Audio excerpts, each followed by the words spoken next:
Good evening. Mainly. I'd like to welcome everyone here tonight to the Hammonton Board of Education Spring Retreat with our school board associate, Ms.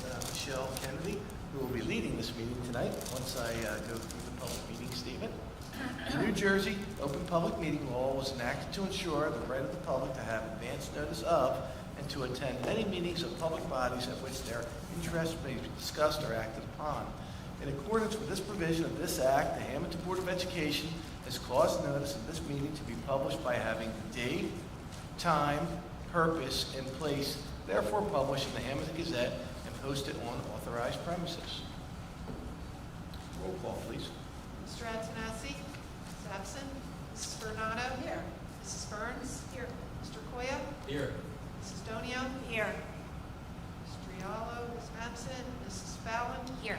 Mrs. Hunter?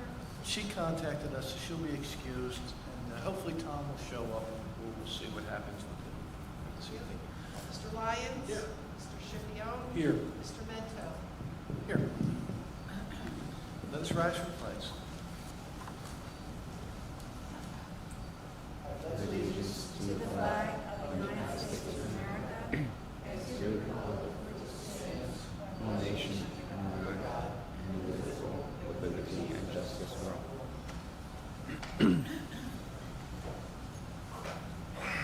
Okay. Once again, good evening, everybody.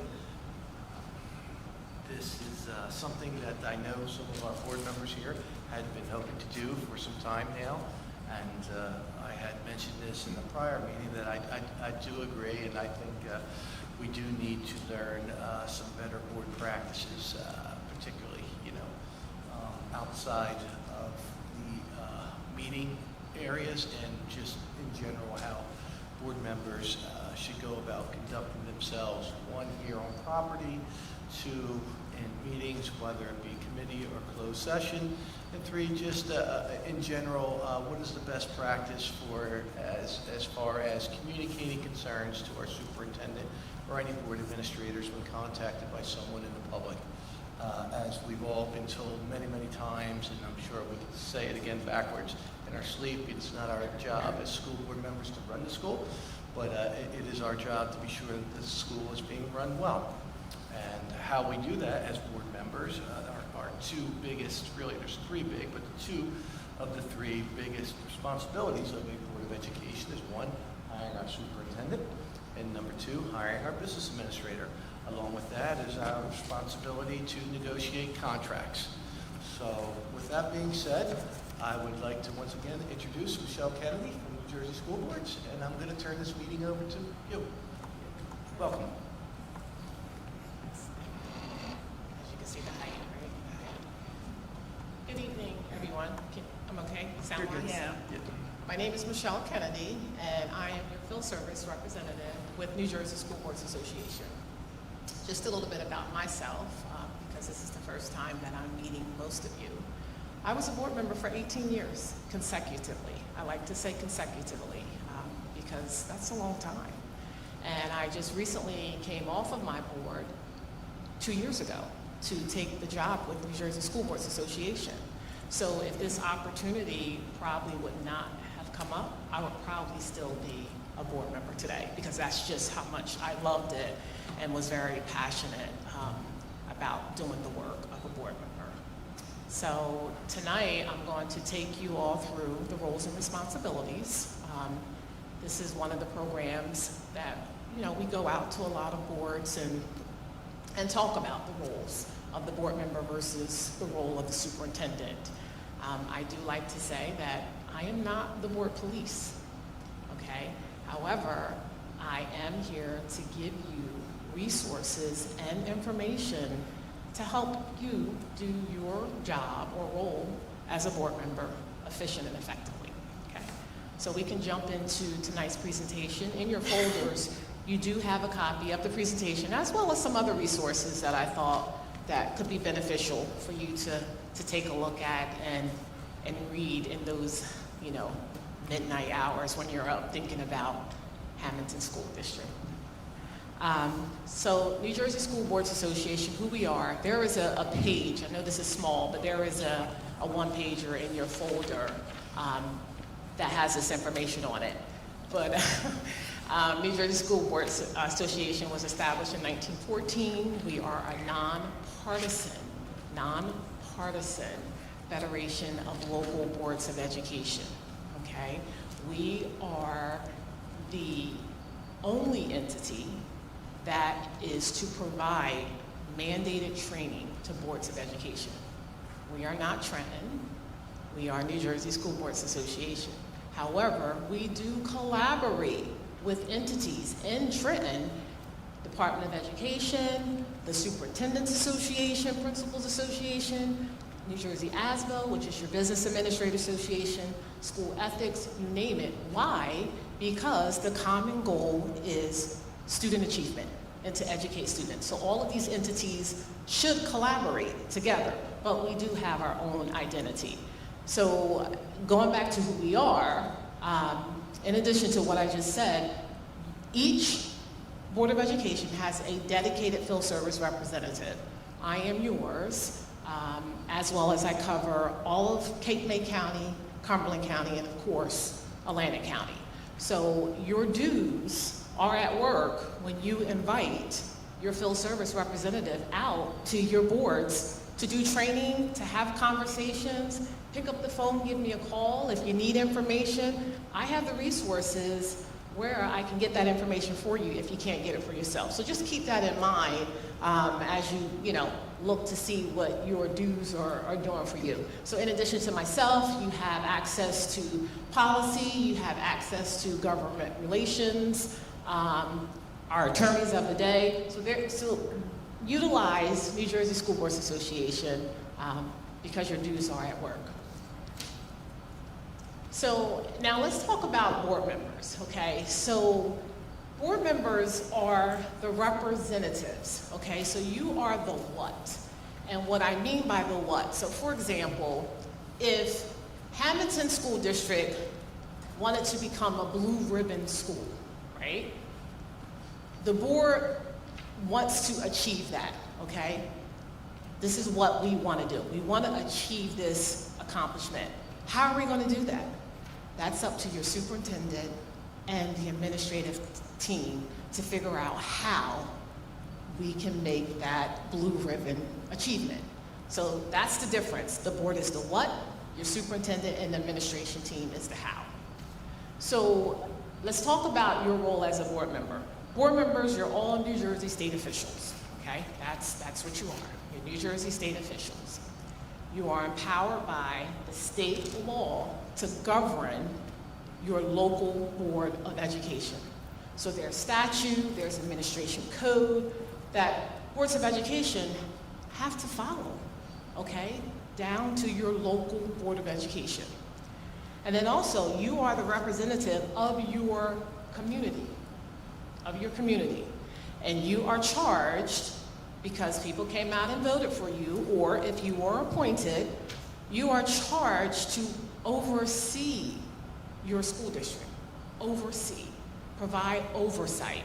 Because again, you hire the professionals, you hire the individuals with the degrees, the education, the experience to administer the school, okay?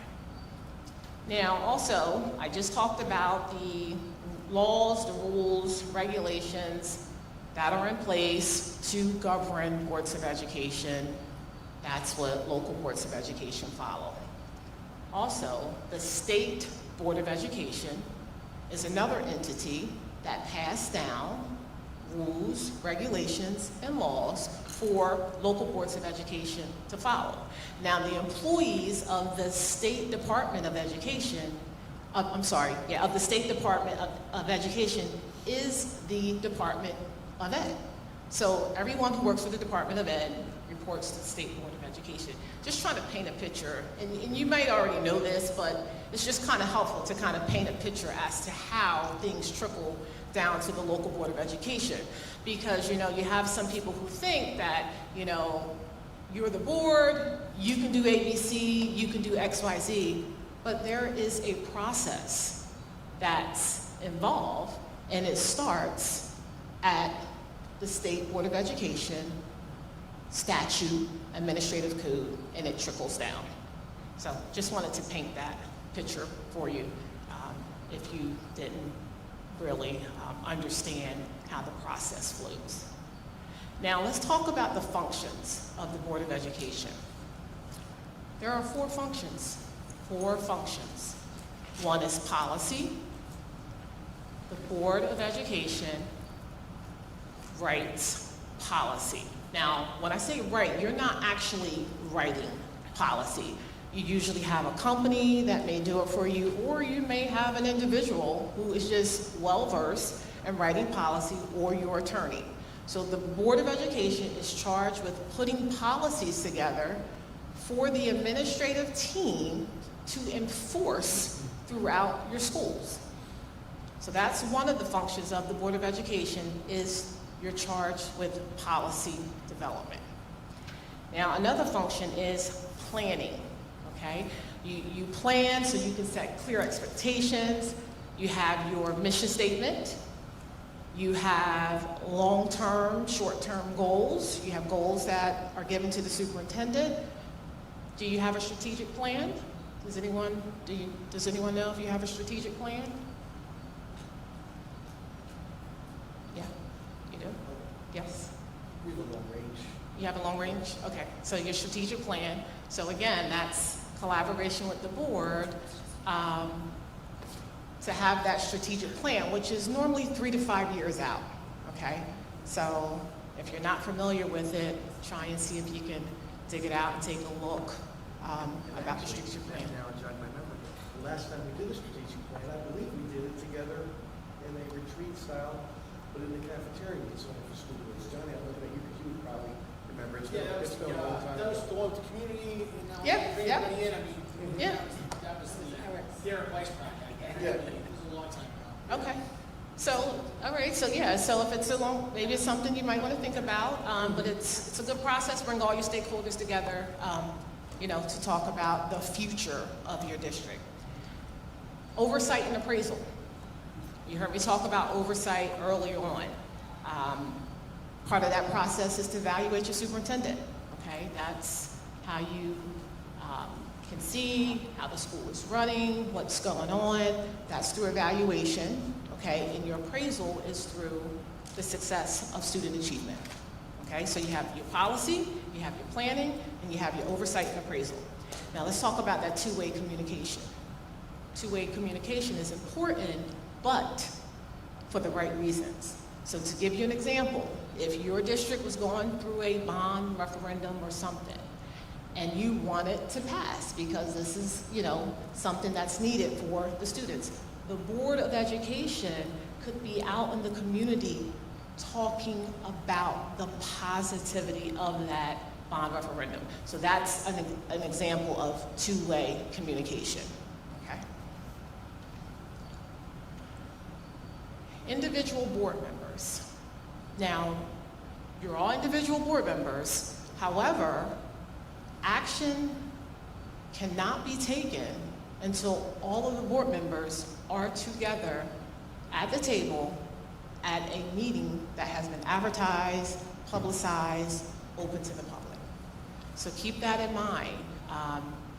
Yes, you are individual, but action can only be taken when you're all together at an advertised board meeting. Okay? I want you to take a look at some of the single board members that you should not do.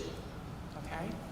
One is, as an individual, you should not be making decisions for the board. Okay? Because again, you only can do business when you are together in an advertised meeting that's open to the public. Okay? Give unilateral direction to the CSA or staff. And again, I don't know if this pertains to your board, but this is just, what we talk about when we go out to boards. It's important to know that there's 9 board members, and if 9 individuals gave direction to the superintendent or administration, what possibly could they get done as far as on the educational side of their job? So that's why it's important that if, there's some type of task or report that is requested of the superintendent, it's talked about with the entire board or in your committees, which are outlined in your bylaws, as far as what direction is needed for the superintendent to take. Okay? Not on an individual personal level, but more as a board or community structure level. Okay? Take actions for the board or speak for the board. How many of you are familiar with your bylaws? You're familiar with your bylaws? Okay, good. Because your bylaws, you should know, outlines how your board should operate. And within your bylaws, there is a spokesperson for the board, which is normally your board president and your superintendent. So pay close attention to your bylaws, because your bylaws outlines everything for you. Everything for you to do is outlined in your bylaws. And then of course you have statute, you have administrative code, you have your code of ethics, you have those things also that you should follow as well. And let's talk about the chain of command. I like to say befriend the chain of command, do not break up that relationship, because that's very important. Because again, as a board member, it's not your role to oversee the school district. So I came from a small town. Everybody knows everybody. I'm not sure if that's the same way here in Hammonton. Okay, yes. So when you go into your local store, someone's gonna come up to you and tell you what's going on in the school, right? This teacher did that, this staff member did that, nobody's doing anything.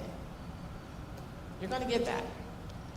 However, you need to make sure that you instruct that person to go and talk to the teacher or staff who the problem is with.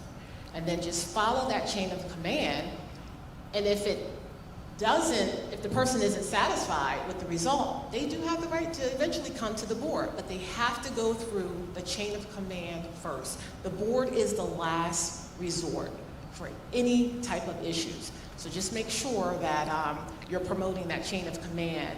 And for the new board members, as you do it over the years, they'll stop coming to you and telling you, because they'll know that there's really nothing that you can do, because it has to go through the levels before it can get to the whole board.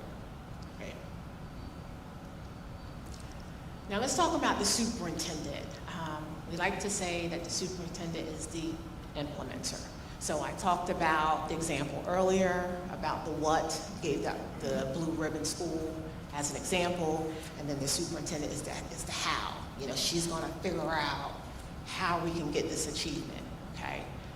Now, it's very important though that the superintendent and the board have a working relationship. It's very important. All right, so the board, you have to trust your superintendent. And again, I don't know if this is going on with your district, but these are just some of the things that boards really need to pay close attention to. Trust your superintendent. If there are some trust issues, have the conversation, okay? Just have the conversation, talk about it. Maybe it's something that you can, work through, all right? Have respect for the superintendent's credentials, education, experience. Again, that's, they went to school for this, that's their job, so have that respect for that. Be confident in their ability to administer the district, because again, that's their job. That's not the job of the board. The board is not to oversee.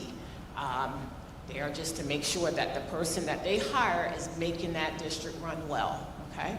And then request suggestions from the superintendent on issues. If there's, if the board is divided about something, have the superintendent weigh in, but not to weigh in to say who's right or wrong, but to weigh in to give her expertise and experience on the educational side as to what maybe the board could be split on. Right? Now also, the superintendent should be transparent. Okay, superintendent should be very transparent, giving you as much information that can be given to you on a particular item or subject. All right.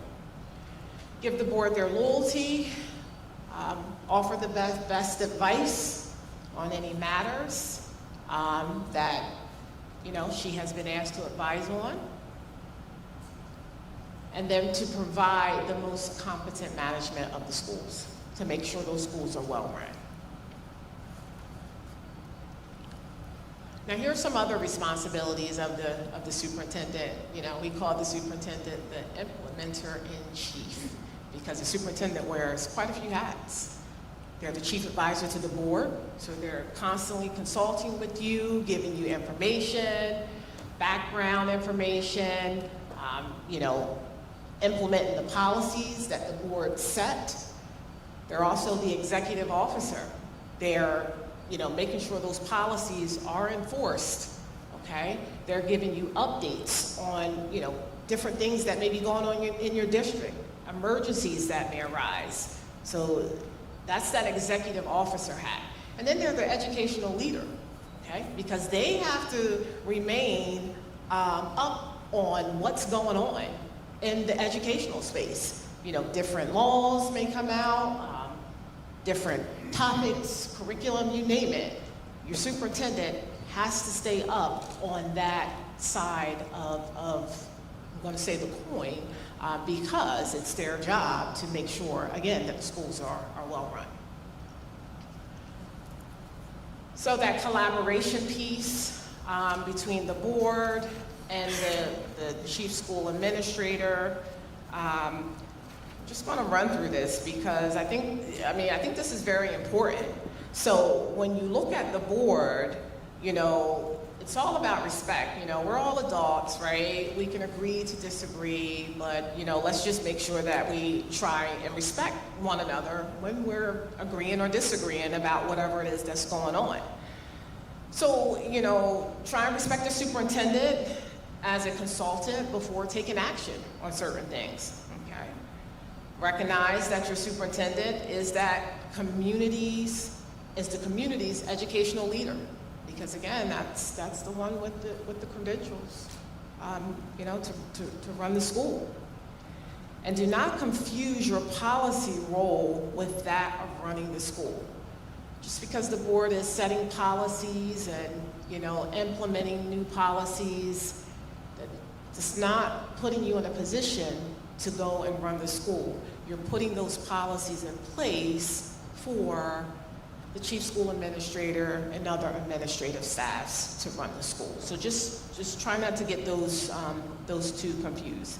And then no surprises, right? No surprises. You'd like to be surprised in a good way, but not in a bad way. No surprises to the table, talk about it. And then that goes for both sides, for your chief school administrator also. No surprises to the board. Be very open and transparent. And then if we look up at the top of the CSA, the superintendent, keep the board informed at all times, when things are going on. Just make sure that the board is aware and don't have to hear it from the community. Because I can remember as a board member, that can be very upsetting in both ways. I can remember where a superintendent wasn't made aware of something, but the rest of the board knew about it. You should have looped the superintendent in. So both ways.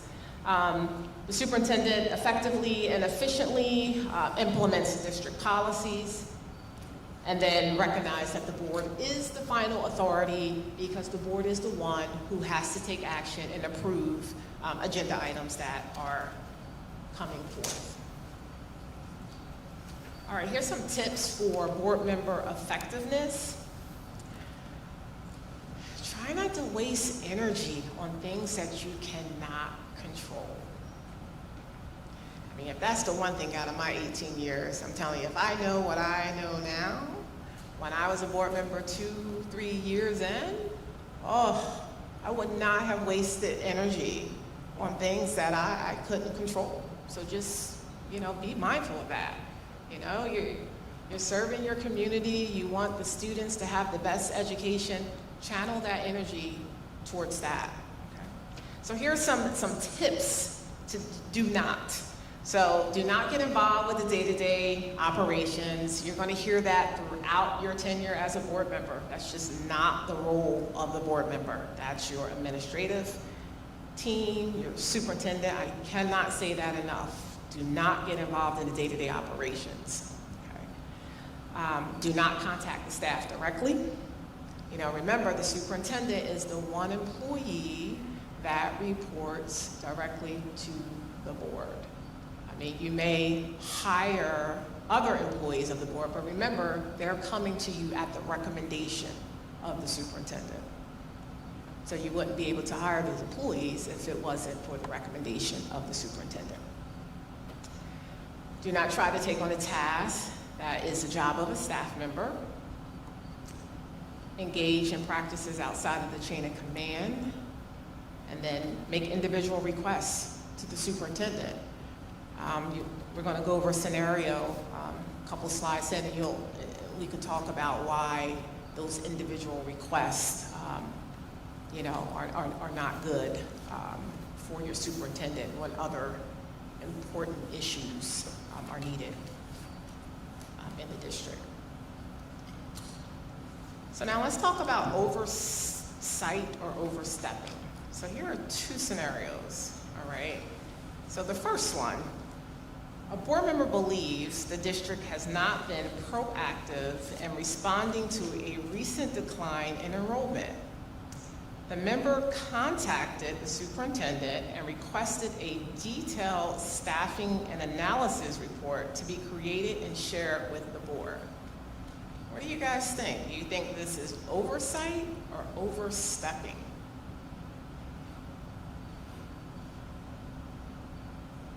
Oversight. You think it's oversight? It's oversight. You think it's oversight? Okay. So a request. You think it's overstepping?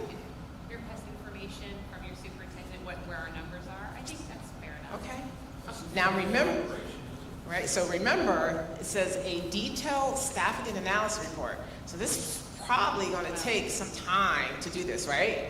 So this could be overstepping because this is something that you, as the individual, went to request. You didn't talk about it with your fellow board members to see if this is something that's important. That's okay. That's why I like to just talk about these things, because you don't really think about it, right? So this is something you should have probably talked about, with your board or your committees, right? Or in your committees. And if this is something that the committee agreed to do, then it goes to the superintendent to fulfill that request. So just think about that, all right? All right, here's another one. And I had a whole bunch of these, but you see I get excited. I had to scale them back, so you're only gonna get a couple of them. All right, so the next one, the XYZ School District is planning a capital project that includes a synthetic multi-purpose field. One member is opposed, believing the field possesses serious health and environmental risk. The member uses social media to share information on the issue and links an article with the comment, "Don't be fooled or misled. Toxic turf is hazardous to your child's health." What do you think? Absolutely. Absolutely overstepping. Right, we don't even need to go into detail on that one, because that's totally overstepping. All right. Is this your role? Lisa Watson, a board member on the Our Town Board of Education, has received multiple calls complaining about the behavior of a teacher at the middle school. Although she refers each of the callers up the chain of command, she also calls the superintendent to alert him to the issue. What do you think? Is this, I know it says oversight or overstepping. Is this your role? Yes or no? Yes. Yes, absolutely. If you hear something, give your superintendent a call. Again, we talked about no surprises, right? So, yes. All right, let's look at this last one. All right, in executive session, the majority of the Our Town Board of Education decides to support the superintendent's recommendation to fire its extremely popular football coach because of his recent unprofessional and unsportsmanlike behavior following a disappointing loss to a big rival. The next day, Ed Reed, a member of the board who strongly disagrees with the decision, calls his best friend, John, whose son is a member of the football team, and tells him about the board's decision. Ed encourages John to bring the team and their parents to the next board meeting to try to get the board to change their decision. What do you think? Is this the role? Absolutely not. So many things wrong here. Okay, well, first of all, they were in closed session, so you know anything in closed session, that stays in closed session. Do not take that out of closed session and discuss with anybody, okay? So that, and then two, to incite to pretty much, I don't want to use the term riot, but you never know what could have came out of that by encouraging, you know, disgruntled people to show up at a board meeting. So, all right, so you guys, you got it. You got it. So yeah, so that is not the role. So in summary, the board and the superintendent work together, right? We're all in this to advance student achievement. Just remember the board, you're as the governing body and the community representation, all right? And then remember your role as the superintendent's role as the chief administrative officer and the educational leader. Now, also in your folder, I did give you your code of ethics, which you go over every year. You probably did it in January at your reorg. Because those 4 scenarios that I gave you, code of ethics could have been violated in those scenarios. So just keep that in mind as well. And I'll open it up for questions. Hopefully this gave you something more than what you had before you walked in, or at least maybe it helped you to start thinking a little differently when it comes to kind of distinguishing that role between the board versus the superintendent and oversight and overstepping. But any questions? In a training I went to, someone came up to you in the store and said, I'm sorry, start from the beginning? in a training session we had before I was a board member, they brought up the situation if you're in you're shopping in a store and a parent were to come up to you. And, we were kind of told to go right to the superintendent. Like, I wouldn't go to the like, I understand the chain of commands, but in that other example where it was okay to warn, the superintendent of something that might happen in a meeting or something. I think she was saying that you should advise them Yeah. to talk. Oh, to okay, the- yeah. But then Yeah. Right. we would always let this. Yeah, because Yeah, we were told Right. to always go directly Yeah, to so the this- superintendent. Right. And Right. any issues, if we were contacted, Mm-hmm. we go to the board. If we don't do the day-to-day, we go right to the board. up Right. to the, Yeah, superintendent. or your board president, I can tell you, since this job, I've gone up north with some of my colleagues. All boards are different. I can tell you that. So, whatever the culture is of your board, you have some boards who will take everything to their board president, okay? And then the board president will funnel it to the superintendent. So if the culture of your board is to take it directly to the superintendent, then that's what you follow. But, it's different in different boards. But as Sam was saying, yes, so that chain of command, that's more so when people are coming up to you, telling you Right. about things that are going on, you have them follow that chain of Take command. it to the teacher first. Absolutely, absolutely. Okay. Anything else? I have a question. Oh, yeah. I always have a question. Yeah, no problem. I have a question because I went to well, first of all, thank you for this refresher. It's very helpful. And I'm very excited that we finally got to do this. I went to the spring symposium online, and Okay. I did participate in one of the strategic planning sessions, Yeah, that was which was good. very helpful. Mhm. And I would like us to look at doing that in our district because I do think it's a very outdated document, the one that we have. And I guess in your experience, because I know that we can use New Jersey school boards and we can use our field service rep, but in your experience, is that something that you would recommend doing in the fall? Would you recommend doing it like starting that strategic plan? process? Yeah, so if the strategic plan is supposed to be done every 3 to 5 years, do you recommend that we kind of coincide it with the school year? Would this be something that we do in January? Because I learned a lot of helpful tips, but they didn't really talk about the timing. timeline and also how long does that process generally take? Yeah, so the process will take about 3 to 6 months. Okay. You want to probably stay away from the summer months because, you want your stakeholders to be involved, and normally they're probably vacationing. But I can tell you there is a district in Atlantic County where we're going to be starting in July for their strategic plan. So that's going to be interesting to see the turnout, but it's just something that they want to do. So, yeah, I would recommend staying away from the summer. That's what we recommend, to start maybe in the fall or in the winter. Okay. And then again, if the strategic plan is something that, your board is interested, it's something that the board will need to vote on, and it will have to get approved, so, yeah. Okay, thank you. You're And welcome. the other question I have is more along the lines of best practices. Okay. Since you work with so many different boards in the county, and you were talking about like being two-way communication and transparency, and I think that is something that a lot of people feel like they want to know about.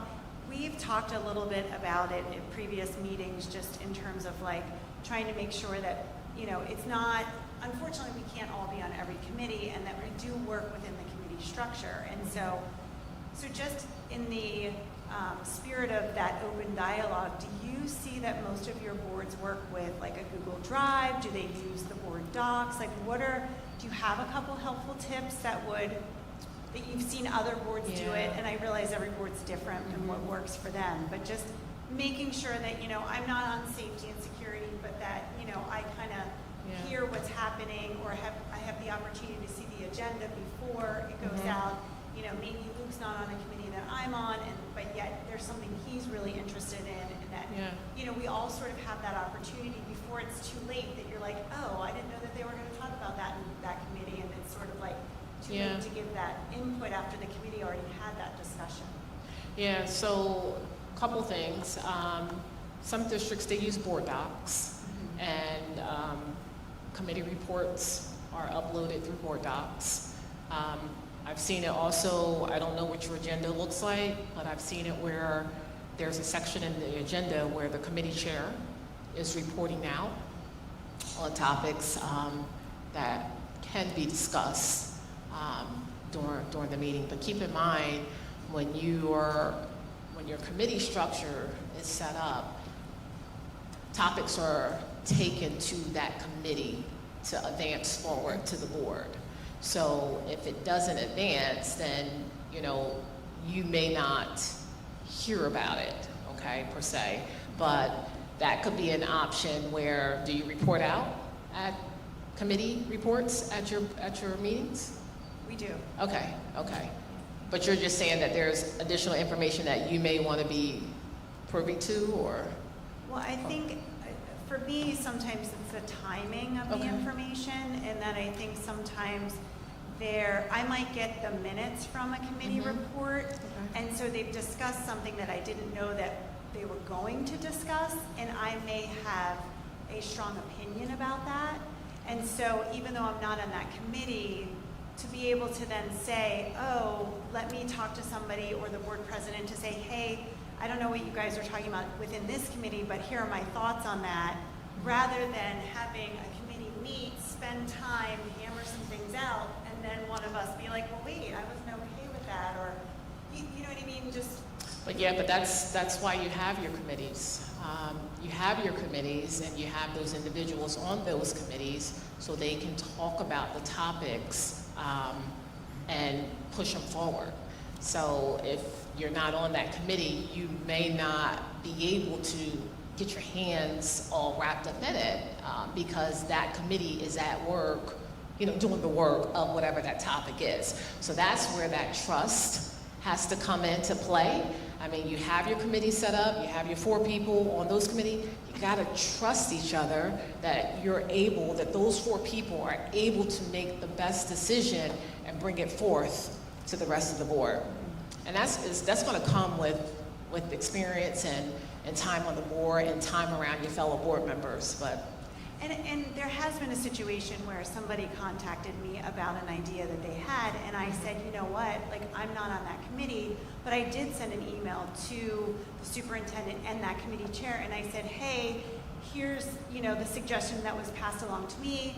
If you want more input or help, I'm happy to help. But like, and so I know that it was talked about in that committee, but I think also just being able to see the agendas ahead of time would be helpful, just to, even though I understand what you're saying, that I'm not going to have input in that committee, which I understand that, but just understanding what's happening. Yeah. You know, just being in the know, I think, a little bit more. Yeah, I mean, your bylaws are set up for your board to operate as a committee. So when you're in that committee structure, your committee is getting that agenda and talking about that information.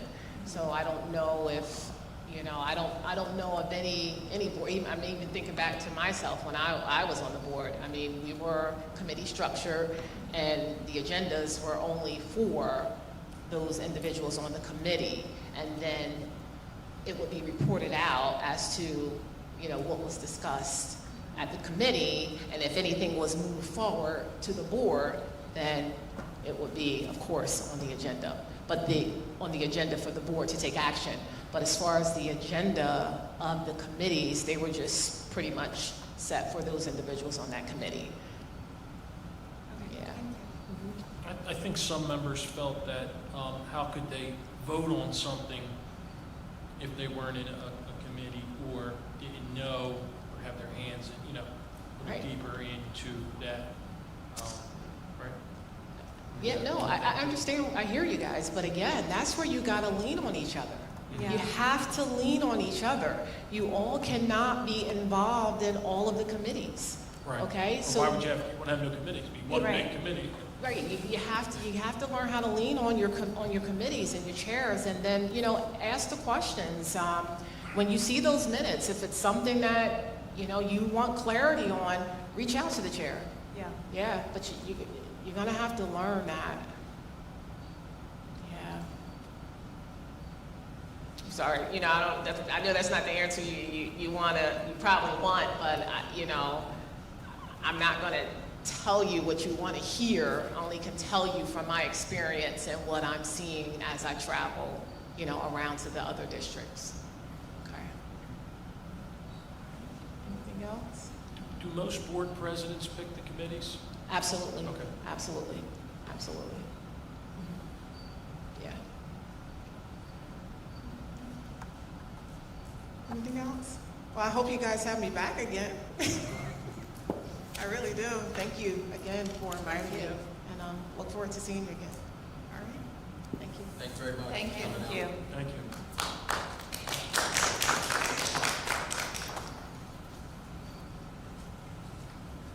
Okay, public comment. This is an opportunity for anyone from the public wishing to be heard to come before the board. Okay, seeing no one, I'm going to close that portion of the meeting, and now I will entertain a motion to adjourn, please. Motion. Mr. I'll Toya, is second there a it. second? Second by Mrs. Donio. All in favor? By aye? Aye. Okay, meeting adjourned. Thank you and good night. We'll see you at graduation.